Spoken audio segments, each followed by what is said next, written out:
Alrighty, I wanted to do a video really quickly to share with you guys how, as a death doula, one of the things that I'm responsible for doing when someone transitions is to assist them with their departure. So it's almost like delivering a baby. You know, the baby doesn't just come into this world. People have to be on standby to kind of assist, to make sure everything goes smooth, and to make sure that if there are any concerns that they are addressed. So those concerns are addressed. So this is my grandfather. He made his transition into the spirit world, the afterlife, just a couple of days ago, actually. So I lit these candles. He transitioned shortly before Thanksgiving. And so Thanksgiving was all about him, celebrating him and celebrating his departure. So I just wanted to kind of briefly go over, and I made a candle for him. So it's done burning, and this is what it looks like. There was a lot of blockages that I had to work through. Let me just put it that way. Originally, okay. So I have a couple of pesos here, and I also have just a couple of coins.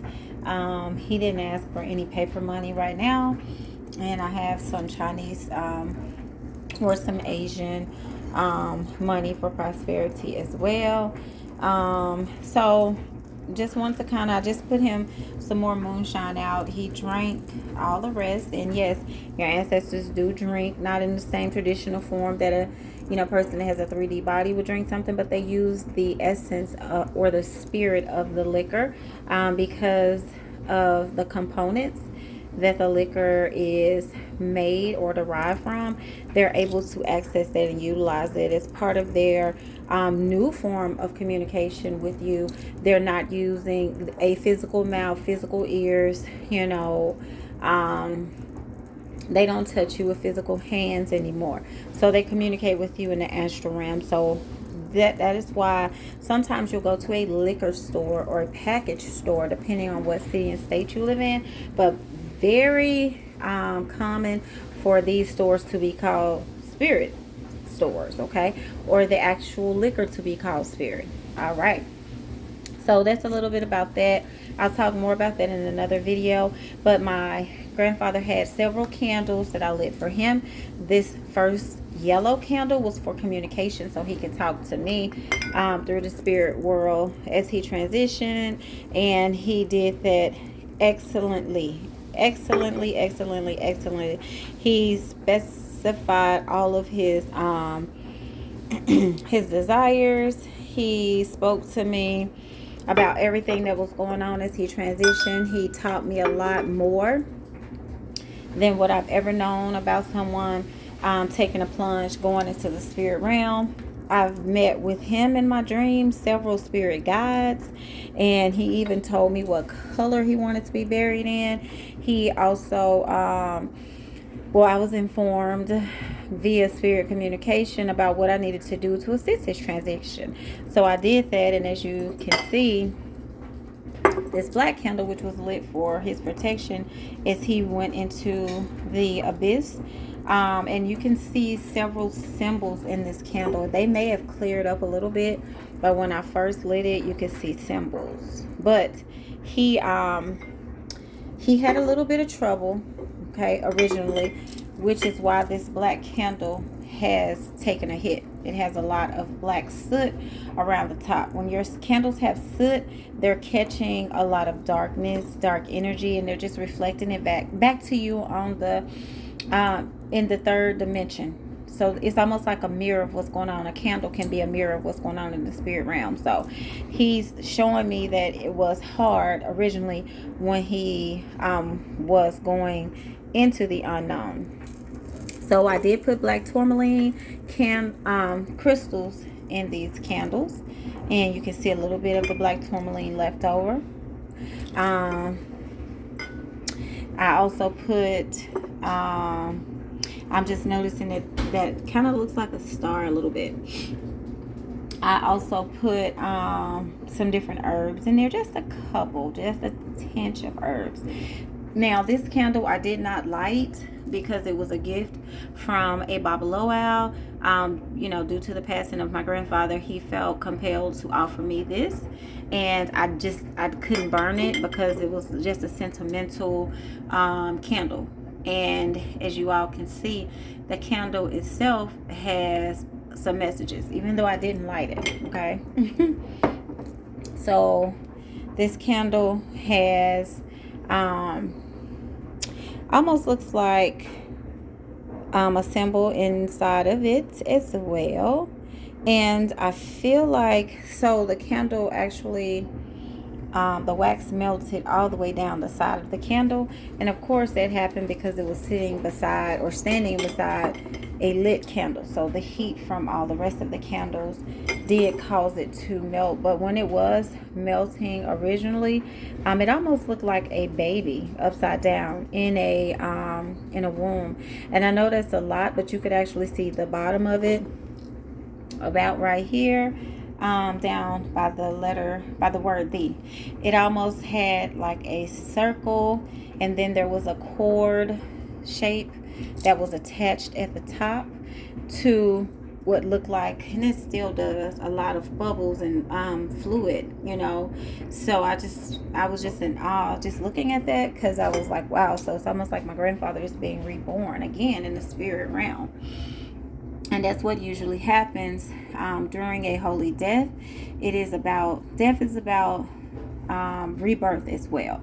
So, you know, while it may be a final exit from the third dimension, you know, all kinds of things are happening behind the scenes when a soul ascends, when a spirit detaches from the physical body via the silver cord that keeps us bound, okay?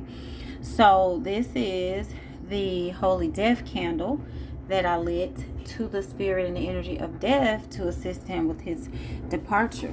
Okay, death is a spirit, death is an energy. I've talked about this before. I didn't go in detail or in depth, but that's because a lot of people are not prepared to deal with the type of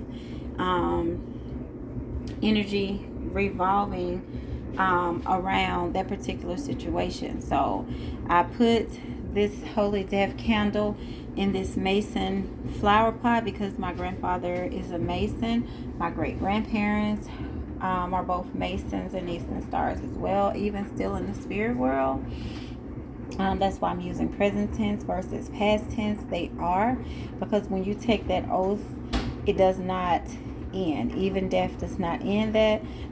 Traditionally, years ago, I was told by my great grandmother that some people that were, you know, in those secret societies were buried with their tongues cut out of their mouths so that they wouldn't divulge those secrets, because of course they can still communicate with us in the afterworld. Okay, so I know that's a lot that I'm dropping in this video right now, but I also wanted to just kind of, you know, as a person that is a child of Oya, the death deity in the Orisha pantheon, you know, I work with Maman Brigitte, Baron Somodi. I work with all of these death energies, Hecate as well, because it is my divine duty to assist individuals who make their transition. So that is one of my life callings, my purpose. So I wanted to just share some of the insight that I received. So again, one of the ancestors, a female ancestor in this dream world, did communicate with me that there will be some issues. She even showed me the left side of my windshield coming out of my car, which to me indicated the glass. Okay, she showed it to me just like how this glass looks. It was burnt around the top, but it was just the left side of my windshield. Okay, so, you know, that was very symbolic to me. I don't want to share what I feel like that meant, but okay. Again, we have two black candles. These were black. This one was black, had black wax in it. This one had black wax in it. So the actual second candle completely cleared up. You know, a little bit of the black tourmaline still remaining. A couple of the herbs. I don't put a lot of herbs in my candle because they do affect the burn. Sometimes they will cause your candle to burn in a very violent way. So just a couple of the herbs. But look at all this build up right here. A whole lot of wax still left in the bottom. So very interesting to me that both protection candles caught a lot of negative dark energy. Again, this energy is vibrating from the spirit world, reflecting to the third dimension. So I just put this moonshine out. I put about the same amount out, and within maybe a day it was gone. Okay. So when your loved ones newly transition, you need to get to work immediately. Okay, especially during this time as we transition into Aquarius energy, the age of Aquarius. A lot of creativity, a lot of communication, especially from the spirit realm. The veil has been completely lifted. Okay, we're just leaving the energy of Day of the Dead, All Saints Day, Halloween, and we just left Thanksgiving, which the ancestors come out to share knowledge with us, to receive whatever blessings and offerings we leave out for them as well. Okay, so I lit this candle for love, the red candle. Okay, and I lit the orange candle for success, because I want my grandfather to be successful in the spirit realm. He could come back as an ancestor, he could come back as a spirit guide, he could come back as so many things, and then he has a job in the afterworld to complete as well. People don't just die and rest like some traditions and religions teach us. You don't rest. Your soul is still doing things. Okay, there are levels to your soul. Your soul is forever evolving, learning. Your soul, in most cases, has been here since the beginning of time and will be here when time, as we know it on this earth, is done. Okay, so right now, this particular candle is taking a lot. There are so many symbols in this candle. I don't know if you all can see faces. I see a lion. I see 2 lions actually. Okay, maybe a little hard to see it from where I'm standing, but I've just seen so many symbols in this particular candle just over the past few days, and even this one as well. This one had the love candle, the red one, had a little bit of stagnant energy, and I like to do red for love and for passion, fiery love, because I want my ancestors to work with that fire on the other side. Okay, again, this was a hand poured candle. Left a couple of coins out because that's what he asked for. Then this $1 peso from Mexico. Now these were just random coins, but let's see. Wow, this one has 2015 on it, and let's see if it has any meaning. All right, it has. Is this a turkey? Dinosaur? Dragon? Okay, so Louisiana. Wow. Okay, so that's dope. We don't have any family in Louisiana that I know of. I'm gonna have to look this up. Kind of gives me like a dragon energy as well. So I just wanted to check to see if there was any significance. Interestingly enough, my grandfather will be buried in 2 days, which will be December the 3rd, and he is a Capricorn, so he's going to be buried during Sagittarius season, but during his birth month nonetheless. So this other coin has 2014 on it, so apparently 2014, 2015 was big for my grandfather. My grandmother passed away in 2013, who was his ex. So 2013 she passed away. I know around 2014, 2015 he did start to have some complications as far as having a stroke and different things health wise. So maybe that's what he wanted to communicate to me, because out of the whole bag of coins, those were the chosen ones. Okay, and let's see, the peso is 2019. Now 2019 my grandfather did have his leg amputated. Okay, so he's just kind of communicating a couple of different things, and this is what the Mexican peso looks like. on the back. Now this I got from Mexico earlier this year, 2020. So this kind of has that same kind of dragon energy as well. I have been seeing a bunch of birds outside that look really different than the traditional birds. They have really big breastplates, and they're just kind of staring through the window in the bathroom. So last but not least, the great grandparents are here. My grandfather's parents. So my great grandmother and my great grandfather, and they are dressed in well, my great grandmother is wearing her Eastern Star attire. I know this because there's another picture with them with the same clothes on, and they are doing some different, and you can see in the picture here, even my grandmother is doing like a hand symbol. It's kind of hard to see because the picture is so old, but they did have sashes and different other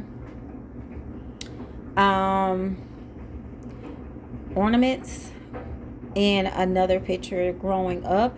And my grandfather was actually in that particular picture with them as well. Okay, so they were much younger here, because in this picture it's just the two of them, but that same day they took another picture.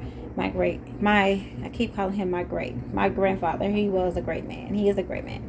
My grandfather was a baby, probably less than a year old. Okay, so yes, so this is what an ancestor transition looks like for me as an Orisha priestess, an apparition. This is what it feels like. It feels like something happened. The energy that you feel on your birthday, around Christmas, on Valentine's Day, high energy. Okay, high energy, lots of downloads, lots of dreams, lots of insight. You know, I was told exactly what my grandfather needed me to do in the spirit world. I was shown exactly what color suit jacket he wanted to be buried in. Like, these things are not just, dreams as we know them. We know dreams to be, just a group of visions that we have when we're asleep, but they have so many more meanings. Okay, you're actually in another dimension, and you're actually communicating with different beings, and they're telling you exactly what you need to do in this realm, because we're here in school on planet Earth. And so these particular beings are like teachers and guides that tell us, hey, this is what you need to do. This is going to help you so that you can achieve certain knowledge, or so that you can receive certain insight, blessings, whether it be financial, and especially a lot of you out there who are trying to open your third eye, be more intuitive and more communicative with spirit. When you get these messages, you must do whatever it is that they're instructing you to do, because you have to prove to them that you're loyal, that you're faithful, that you're going to execute whatever directions and directives they give you. They're not going to delegate tasks to people that are not going to, go out and do it. Don't sleep on it. If a priestess gives you a prescription and they tell you to do something, do not say, well, I don't want to do this because I heard this on Google or someone else said that. You're getting direct messages and downloads from the gods, from the gods, and they're using people who they know are faithful and loyal to deliver these messages. So you need to get on your job and get out there and do what it takes and do what you need to do. Everything you see before me was what Spirit told me to place out, and I did it without questioning. I could have put more money out, more candles out, different colors, but I put out exactly what they wanted me to put out, exactly in the pattern they wanted me to put it in, and everything has been tried and true over these past few days, so A lot of people wonder, well, how can you do an ancestor reading and see that my grandmother was buried in this, or that this person's favorite food was that, or their name was such and such? How can you see these things? It is because I am in direct communication with my ancestors, and I am faithful, I am loyal, I honor them, I trust them. I don't second guess or question whatever directives they give me. For those of you all looking for that same form of enlightenment, I would encourage you to do the same. Okay? So the stones that are here have specific meanings as well. It's a very emotional experience as a human to depart from your physical body. You know, it just is. I mean, as a human, we experience trauma as we, trade in a car. Even if we, are getting a newer car, better car, or if you're leaving a marriage or relationship, even if you're entering a more promising situation, if you leave an old job for better pay, better coverage as far as benefits and health care, and a more positive and work environment, it's still not always so easy to detach from the old. And when your body, breaks down on you and starts to turn against you, and you're not able to make your body do what you once were able to make it do, or your body is now controlling you and you're feeling trapped and you can't do what you need to do. Like, for example, my grandfather having his leg amputated. My great grandmother having several heart attacks because she was heartbroken, but her heartbreak was due to the loss of this man right here, pictured beside her, her twin flame. She mourned him. She died from a broken heart. Okay. So while these things may serve us, a lot of people say, well, I don't want my family member to pass away. And then you get to the point where you accept it after you go through all the stages of grief. Acceptance is the last stage. You accept it because you don't want them to suffer anymore, or to be in pain, or to not have, a specific quality of life. They're depressed, they're in a home or in a hospice facility, or they're forgotten about. All of their loved ones that they grew up with have passed away. Their spouses are deceased. All of their friends and all of the the neighborhoods that they once were popular in, no one remembers them, in their mind. So it's one of those things where you have to decide, how you want to view life. And you have to view life from the perspective that something happens after you die. That's why the Egyptians were really huge on the afterworld. They focused more on the afterworld, if you do a lot of research on them, than they did this world almost. Okay. They knew that this realm was just a temporary stop in the road, pit stop, rest area. That's the hotel room that you spent the night in, that you were going home somewhere that you came from. You were going back there, and everything you did here was to prepare for your transition back home, so that it was even greater than when you were originally there. You can read the Bible. I go to prepare a place for you. In my Father's house there are many mansions. If this were not true, I would not have told you so. I mean, we can quote scripture, but what does it really mean, and how is it applicable to our journey into the afterworld, especially as you ascend? Because if you all are spiritualists, if you all are, practicing esoteric and metaphysical knowledge, or practices, and you're gaining and you're surfing esoteric knowledge, you should be doing exactly what I'm doing when you lose a family member, period. Yes, there is a time to cry. There's a time to laugh. You can read that in the Bible as well. But right now, what I'm saying is there is a time when you have to get to work, because these patriarchs and matriarchs of the family that have been living on planet Earth for decades and decades and decades, they are the key to breaking generational curses. Okay, they're the key to breaking generational curses. And I have wax all on top of this because I just dropped a little bit of this candle as it was finishing. They're the key. And so as a person who has knowledge of what's going on in the spirit world, working with magic, it is our duty to assist them. You don't just keep this knowledge and light candles when you're trying to get a new job, a new lover, trying to win the lottery. Those things will come. The divine will line you up with that energy when you're vibrating on that frequency, period. If you're vibrating love and putting love out there, it's going to come in, period. If you're, you are what you attract. So if you're lined up with abundance and prosperity, you're giving that to your ancestors in the spirit realm, you're going to get it back on the third dimension automatically.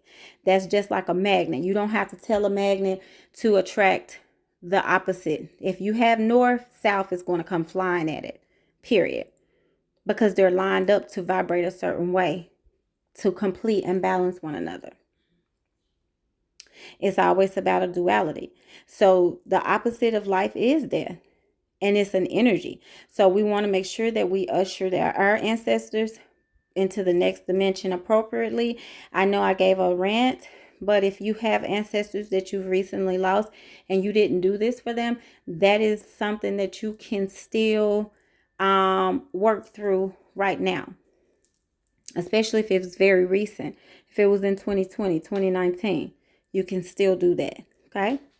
All right, so I don't want to get carried away with my rant because I could talk about the energy of death all day. This is something that I've been kind of infatuated with since I was a child, being initiated into Ifa, receiving the hand of Ifa, crowned as a Oya priestess. Death is some, of my, just natural energy. And,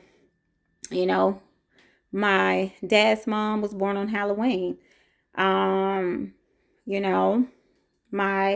mom's mom is a Scorpio. She was born the next day, November 1st. So, I have a lot of, and Scorpio is the astrological energy of death. Okay. So I have a lot of that energy around me.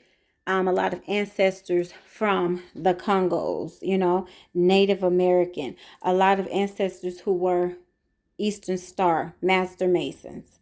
Okay, so I've been wrapped up in, I grew up in this particular energy that I'm speaking about. So please, if you don't take away anything from this video, take away the fact that death is an energy and you need to make sure that you're honoring your ancestors upon their departure.